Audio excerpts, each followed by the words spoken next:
Savitri,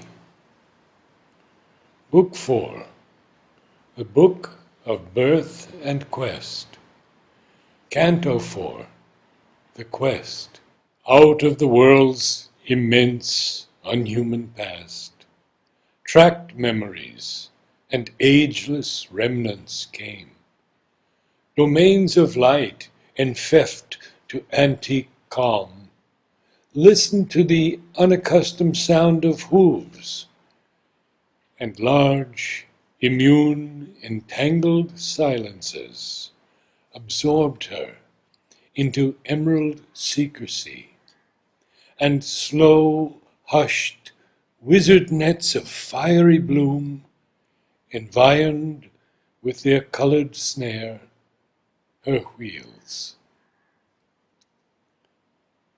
The strong, importunate feet of time fell soft along these lonely ways, his tightened pace forgotten, and his stark and ruinous rounds.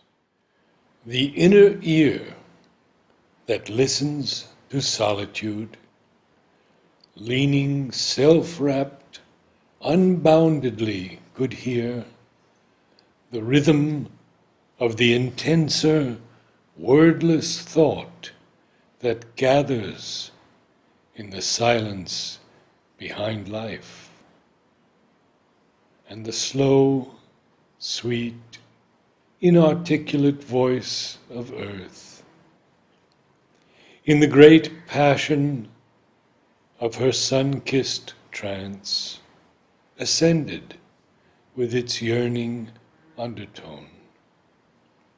Afar from the brute noise of clamorous needs, the quieted, all-seeking mind could feel, at rest from its blind outwardness of will, the unwearied clasp of her mute, patient love, and know for a soul the mother of our forms.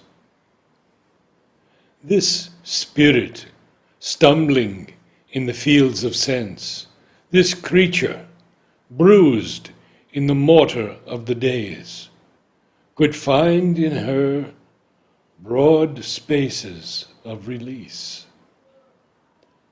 Not yet was a world all occupied by care.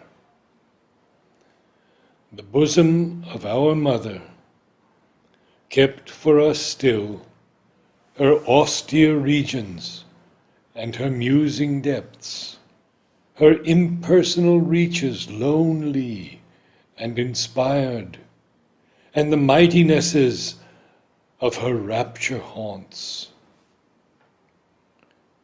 Muse-lipped, she nursed her symbol mysteries, and guarded for her pure-eyed sacraments the valley clefts between her breasts of joy, her mountain altars for the fires of dawn, and nuptial beaches where the ocean couched, and the huge chanting of her prophet woods.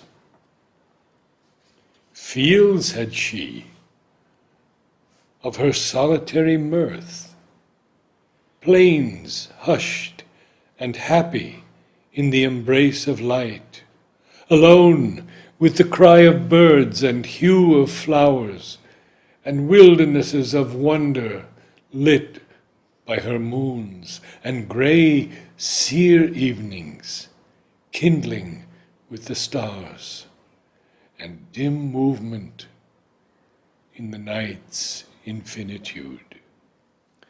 August, exulting in her Maker's eye, she felt her nearness to him in earth's breast, conversed still with a light behind the veil, still communed with eternity beyond. A few and fit inhabitants she called to share the glad communion of her peace. The breadth, the summit were their natural home. The strong king sages, from their labor done, freed from the warrior tension of their task, came to her serene sessions in these wilds. The strife was over. The respite lay in front. Happy they lived with birds and beasts and flowers, and sunlight and the rustle of the leaves, and heard the wild winds wandering in the night, mused with the stars in their mute, constant ranks, and lodged in the mornings as in azure tents, and with the glory of the noons were one. Some deeper plunged from life's external clasp, beckoned into a fiery privacy in the soul's unprofaned, star-white recess. They sojourned with an ever-living bliss, a voice profound in the ecstasy and the hush they heard, beheld an all-revealing light. All time-made difference they overcame. The world was fibered with their own heartstrings, close drawn to the heart that beats in every breast. They reach the one self in all through boundless love. Attuned to silence and to the world rhyme, they loosened the knot of the imprisoning mind. Achieved was the wide, untroubled witness gaze. Unsealed was nature's great spiritual eye. To the height of heights rose now their daily climb. Truth leaned to them from her supernal realm. Above them blazed eternity's mystic suns. Nameless, the austere ascetics without home, abandoning speech and motion and desire, aloof from creatures, sat absorbed, alone, immaculate in tranquil heights of self, on concentration's luminous, voiceless peaks. World-naked hermits, with their matted hair, immobile as the passionless great hills around them, grouped like thoughts of some vast mood, awaiting the infinite's behest to end. The seers, attuned to the universal will, content in him who smiles behind earth's forms, abode ungrieved by the insistent days. About them, like green trees girdling a hill, young, grave disciples, fashioned by their touch, trained to the simple act and conscious word, greatened within and grew to meet their heights.